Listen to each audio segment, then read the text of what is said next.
You've been told your whole life that you are living, that because you wake up, because you breathe, because you move from one day into the next, you are alive. But deep down, you've felt it, that something about this life isn't real. You go through the motions, you chase goals that don't satisfy you, you play roles that feel hollow. And then one day, the thought creeps in. Is this it? Is this what life really is? Jung would say no. What you have been calling life is not life at all. It is survival, it is repetition. It is the unconscious replaying patterns you don't even know you have. It is dreaming with your eyes open. And that's why he said, life truly begins only when you awaken to yourself. Think of the moments where you felt the collapse. You worked hard for something, a promotion, a relationship, an achievement. You told yourself, when I reach this, I'll finally feel alive. But when it came, the joy was fleeting. The emptiness returned. Or worse, you didn't even feel joy at all, just exhaustion. And you wondered why. Jung's answer is clear.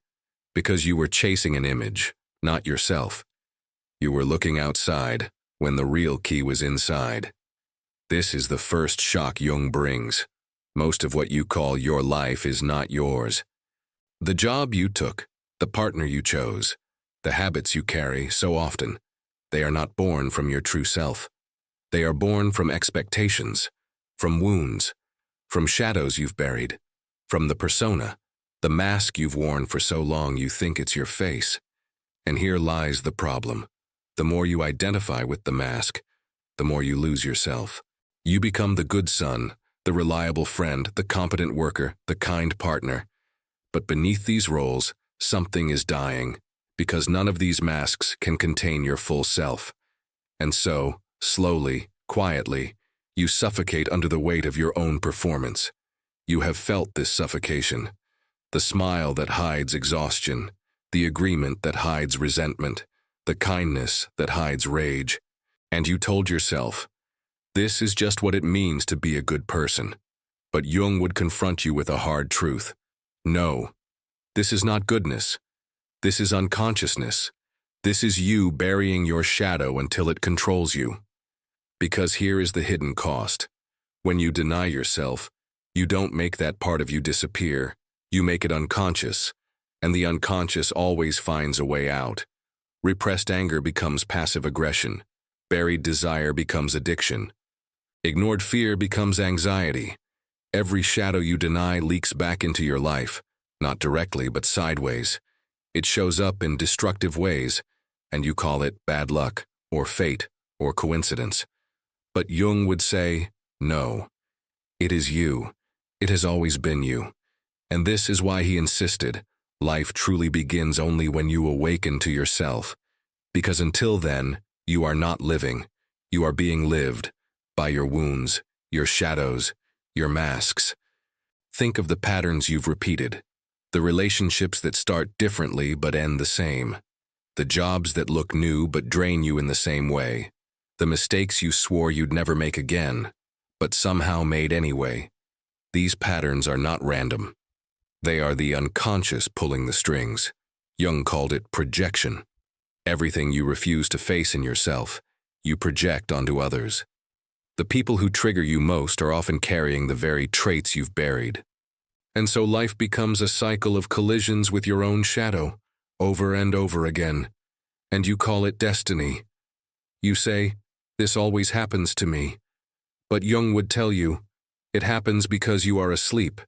It happens because you are dreaming instead of awakening. Here is where the revelation cuts deepest. Freedom is not doing whatever you want. Freedom is knowing why you want it.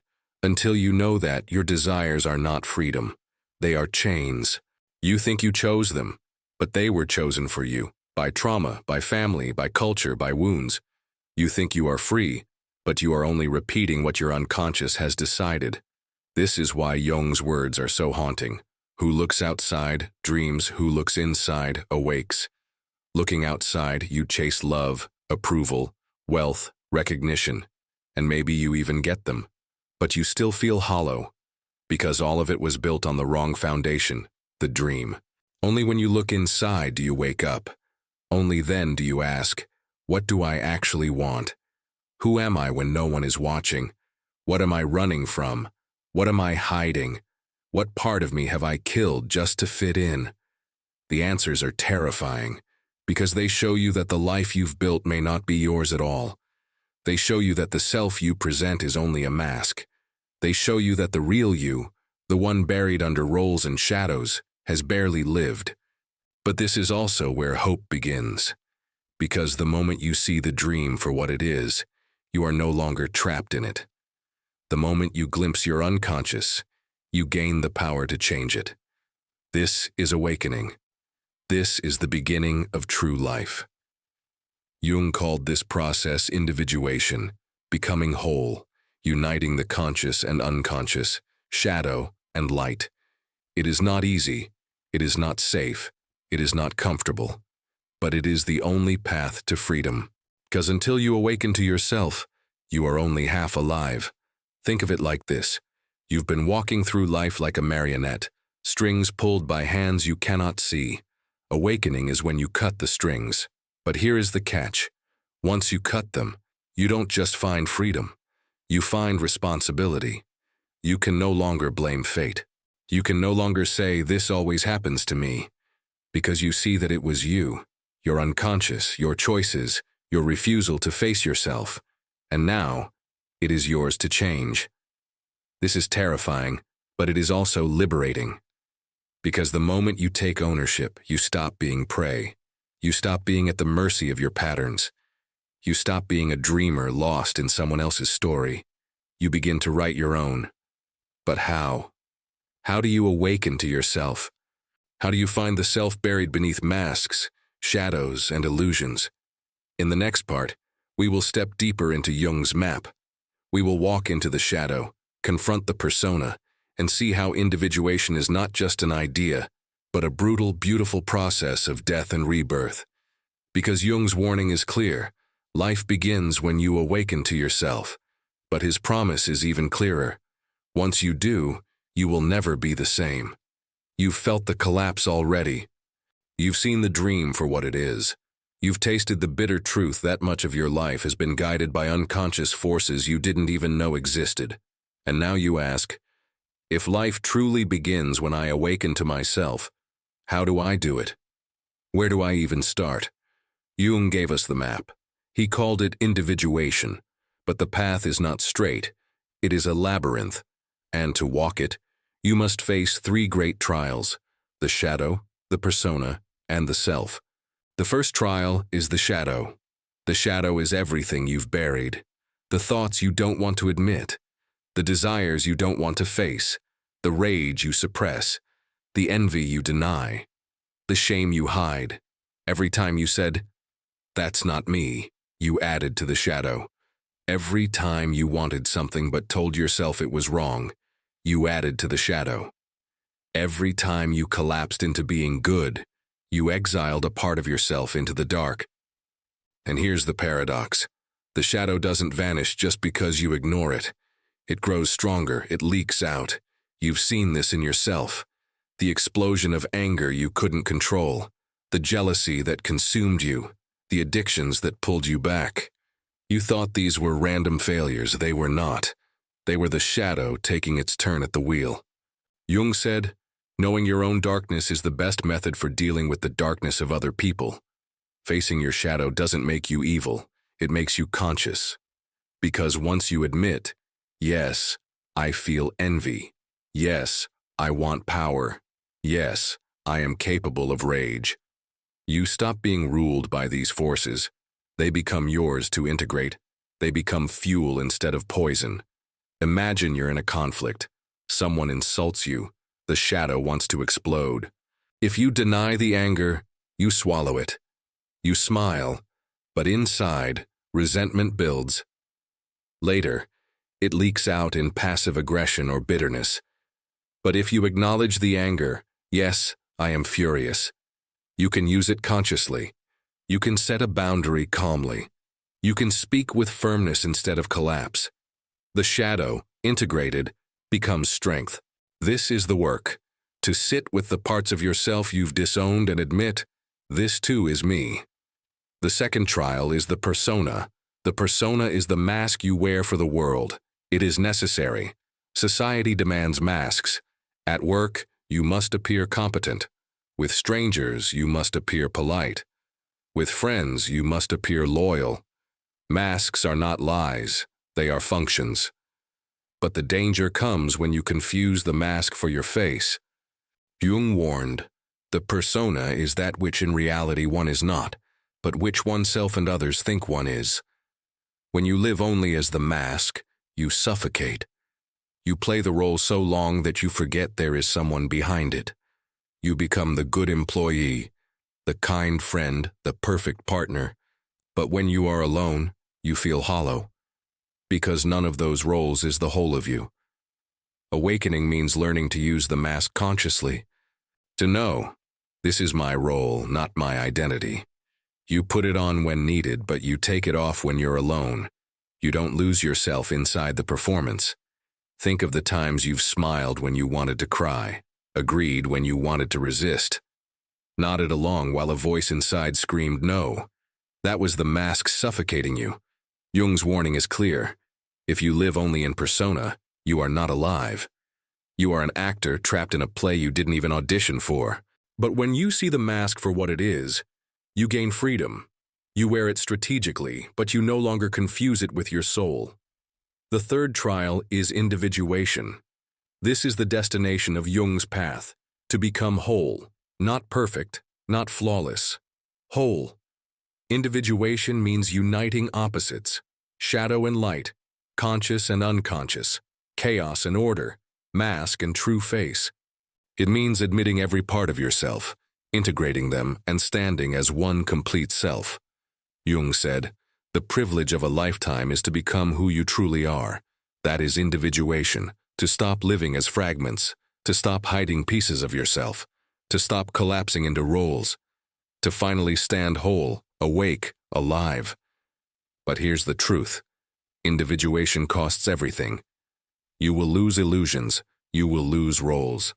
You will lose the comfort of blaming others for your fate. Because once you awaken, you see that it was you all along. You built the prison. You tightened the chains. And now, you are the only one who can cut them. This is why most people never do it. It is easier to dream than to awaken. It is easier to stay in persona than to confront the shadow. It is easier to say this is just life than to admit, this is me, unconscious. People will do anything, Jung said, no matter how absurd, to avoid facing their own soul. But if you have the courage, if you walk this path, you discover something extraordinary. That beneath the shadows, beneath the masks, beneath the illusions, there is a self you have never met, rare, powerful, authentic. That self is your freedom. That self is your beginning. And here lies the cliffhanger. If you awaken to yourself, how does it change your life? What does it look like to live individuated in a world that still rewards masks and punishes truth? In the next block, we will see the transformation in action. We will explore what happens when you live whole, why it terrifies some, inspires others, and makes you unforgettable. You've already felt the collapse. You've seen that much of what you called life was not truly yours, but the unconscious pulling the strings. And now you ask, if life begins when I awaken to myself, how do I do it? Where do I start? Jung gave us the roadmap. He called it individuation. But to walk it, you must face 3 trials. The shadow, the persona, and finally, the self. The first trial is the shadow. The shadow is everything you've denied, repressed, or disowned. Your anger, your envy, your selfishness, your fear, even your hidden talents or desires that didn't fit the image others wanted from you. Every time you said, "That's not me," you exiled a part of yourself. The shadow is not evil. It is simply the part of you that you refuse to see. And here's the paradox. What you bury does not disappear. It grows stronger. Repressed anger returns as resentment. Buried envy becomes sabotage. Ignored fear becomes anxiety. You thought you buried these forces, but in truth you planted them, and they have been ruling your life from underground. Jung said, "Knowing your own darkness is the best method for dealing with the darkness of other people." To face the shadow is terrifying, but it is the first step toward freedom, because only when you admit, "Yes, I feel rage. Yes, I feel envy. Yes, I want power," do you stop being ruled by these forces. Once you acknowledge them, they transform. Rage becomes clarity. Envy becomes ambition. Desire becomes creativity. The second trial is the persona. The persona is the mask you wear for the world. It is necessary. Society demands it. At work, you project competence. With friends, you project loyalty. With strangers, you project politeness. But the danger comes when you confuse the mask for who you are. Jung warned, the persona is that which in reality one is not, but which oneself and others think one is. If you live only in persona, you become hollow. You smile when you want to scream. You say yes when you want to say no. You play the role of the good person so long that you forget what you actually feel. Awakening means seeing the mask for what it is, a role, not an identity. You use it consciously, but you no longer confuse it with your soul. You put it on when needed, and you take it off when you're alone. That act alone prevents suffocation. The third trial is individuation. This is the privilege of a lifetime, Jung said, to become who you truly are, not a fragment, not just a mask, not just a collection of unconscious impulses. Whole. Individuation is the union of opposites, shadow and light, mask and truth, chaos and order. But here is the cost. Individuation destroys illusions. You can no longer blame others for your fate. You can no longer live unconsciously. You can no longer pretend, and that terrifies most people. Jung once wrote, "People will do anything, no matter how absurd, to avoid facing their own soul. But if you take this path, you discover something extraordinary. Beneath the masks, beneath the shadows, there is a self you have never met. Authentic, rare, alive. That self is freedom. That self is where life begins. But here is the question that remains. What does it look like to actually live as this self? What happens when you awaken to yourself in a world that still sleeps? In the next block, we will explore the transformation, how individuation changes your presence, your relationships, and your destiny. When individuation begins, it does not announce itself with fireworks. It is subtle, quiet. At first, no one notices, but something in you shifts. You speak less, but when you do, people listen. You stop apologizing for existing. You stop explaining yourself unnecessarily. You no longer collapse into guilt when others disapprove. And slowly, people around you begin to feel it. Your presence has weight. Jung said, "The meeting of two personalities is like the contact of two chemical substances. If there is any reaction, both are transformed. When people encounter you individuated, they are changed. Some are inspired. Others are unsettled. Because you have stopped playing the unconscious games they depend on. Think of your relationships. Before, you gave endlessly, forgave endlessly, collapsed endlessly. But now, you give, but not until you are empty. You forgive once, but not endlessly. You love, but never at the cost of self-respect. Some will leave because they can no longer use you. Others will stay because they are strong enough to stand beside you. Either way, you are free. Think of your work. Before, you believed effort alone was enough. You thought if you worked hard, you would be seen. But now you understand appearances matter. Boundaries matter. Strategy matters. You wear the persona consciously, projecting competence when necessary. But you never confuse the role for your identity, and people respect you for it. Think of yourself. Before, you denied envy, rage, desire. You buried them. But they leaked anyway. Now, you admit them. You transform them. Rage becomes boundary. Envy becomes ambition. Desire becomes creativity. The shadow, once poison, becomes fuel. This is why Jung said, "One does not become enlightened by imagining figures of light, but by making the darkness conscious." You have faced your darkness, and now you are steady. And here is the paradox. The more whole you become, the more others fear you. Why? Because most people live as fragments. They depend on masks and manipulation. When they meet you, integrated, their illusions collapse. They see themselves in your mirror. They see how unconscious they are, and that terrifies them. Some will call you dangerous. Some will say you are arrogant. Some will hate you, but others will admire you. They will be drawn to your steadiness, your authenticity, your gravity. Because in a world of masks, wholeness is magnetic. This is individuation in action. You become rare. You become unforgettable. You no longer collapse. You no longer chase. You simply stand whole, and the world reacts. But this leads to the final challenge. How do you live this way daily, in a world still asleep? How do you sustain individuation practically? In the next block, we will explore Jung's final gift, the practices that turn individuation from theory into life. We will see how to live awake in relationships, in work, and in solitude.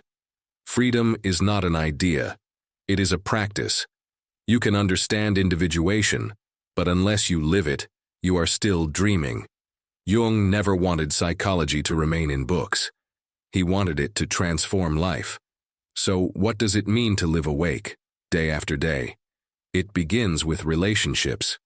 Here, the unconscious shows itself most clearly. When someone triggers you, pause. Tunisiwa, am I reacting to this person, or to my past through them? That single question can break a cycle you've repeated for years, then act differently. Where you once said yes out of fear, now you say no out of truth. Where you once forgave endlessly to avoid abandonment, now you set limits. Where you once collapsed into dependency, now you choose respect and love that survives. Respect becomes deeper, freer. Next, work. The persona dominates here, but instead of being swallowed by it, you wear it consciously. You project competence, but you never forget. This is a role, not your soul. You remove the mask in solitude. You remember who you are beneath expectations. This prevents burnout. It keeps you human.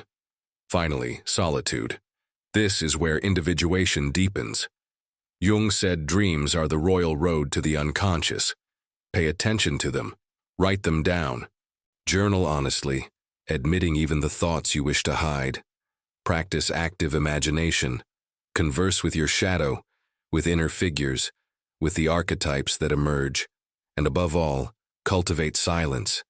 In silence, you stop reacting. You simply observe. And in that space, freedom grows. These practices seem small, but they change everything, because most people never do them. Most stay asleep, repeating patterns, wearing masks. When you live awake, you become rare, and yes, you will be misunderstood. Some will call you selfish, arrogant, cold, but others will be inspired. Your steadiness will attract the strong. Your authenticity will unsettle the fragile, and you will stop being fragile yourself. This is freedom.